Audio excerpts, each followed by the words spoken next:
I'm Marisa Fábrega, the owner of Daring to Live Fully. You've probably heard that the people who get ahead in life are those who are smart and have a good education. However, not enough is said about the need to be daring, bold, and audacious.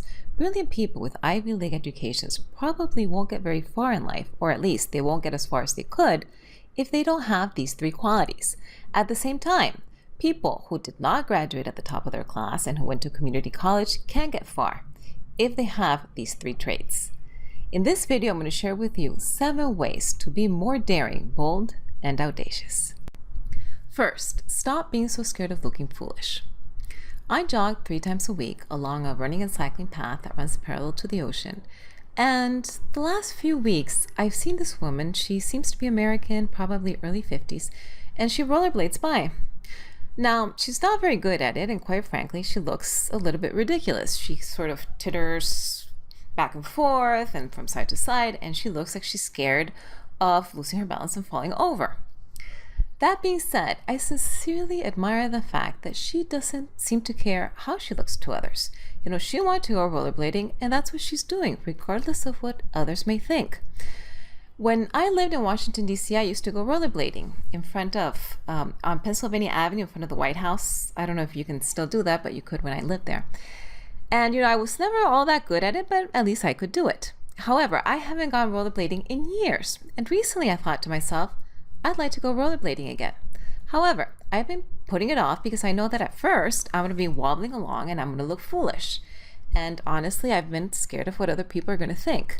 However, last week, I decided that it was really dumb of me to put off rollerblading, which is something that I remember was lots of fun, because of what other people may say or think. So I found this place that teaches rollerblading. I got my 8-year-old nephew, who's up for anything, to join me.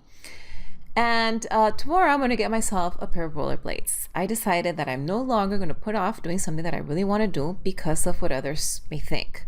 In other words, I've made the decision to be more daring. So what I want you to do is I want you to think of something that you've been putting off because you're scared of looking foolish, and then I want you to go out and do it. Second, give yourself permission. As I wrote in my post, 50 things to give yourself permission for, we each need to outgrow the need to ask for permission before we go after the things we want. As children, we're indoctrinated that we need to ask for permission before we do just about anything. And a lot of people enter adulthood still thinking that they need the consent and the approval of others before they act. Be bold, and whatever it is that you want to do, give yourself permission to do it. The only person that you need permission from is yourself. Third, start before you think you're ready. When I lived in Florence, Italy, I met this Mexican girl there who was in the same language school that I was in. Then we both applied for and got into l'Università per Stranieri di Firenze, the University for Foreigners in Florence. Now I got a higher grade than she did, so I was placed in a more advanced class. When we each returned to our own country, she returned to Mexico, I came back to Panama, she wrote to me letting me know that she was teaching Italian in her hometown. Now, I was taken aback by this because it would never have occurred to me to show up at l'Accademia Italiana here in Panama and applied for a teaching position. Because I thought that you had to have all of your T's dotted and all of your T's crossed and all of your I's dotted before you tried something new. And although when I left Italy I spoke Italian fluently, I did not take the C2 DELF, so I wasn't certified as someone who spoke advanced Italian. However, neither this Mexican girl hadn't taken the test either, but that certainly did not stop her. So after this experience, I set a rule for myself. The rule is that I'm going to try, or I'm going to get started when I feel that I'm 80% ready. And I put this rule to the test, or I used this rule when I wanted to get a realtor's license. Here in Panama, to get a realtor's license, you have to take a course and then you have to pass a test. Most people give themselves about a month between taking the course and taking the test to give themselves some time to study. However, when I took the course, I felt that I already knew 80% of the material because I paid attention in class. So the very next day after the course ended, I showed up and I took the test. And in fact, I think that I got exactly an 80%, which is what you needed to pass. So by doing this, I saved myself. I was able to start working, getting work as a realtor right away. And I saved myself a month of, studying and worrying about the test and so on. So be bold, daring, and audacious and get started before you think you're ready. Fourth, constantly push on your comfort zone. Always be pushing on your comfort zone to keep it pliable, malleable, and flexible. Do things like the following. Twice a month, try a new restaurant, preferably restaurants that serve cuisines that you aren't familiar with. Once a month, go exploring. Visit a part of your town that you've never been to before or visit a new city. 4 times a year, try a new sport, 1 for each season. Once a year, take a MOOC on a subject just because it interests you or it's something that you're curious about. That way, when the time comes to try something new that will have a big impact on your life, you'll have an easier time doing so. After all, your comfort zone won't be tight like a corset that limits your every move. Instead, it will be soft and flexible and easy to move in, like a comfortable, well-worn pair of jeans. Fifth, break the rules. Learn the rules and then break them. Use conventional guidelines as a framework. However, once you know how something is done, give rein to your own self-expression. Ask yourself questions like the following. Are all of these rules really necessary? Is it essential to do things in this order?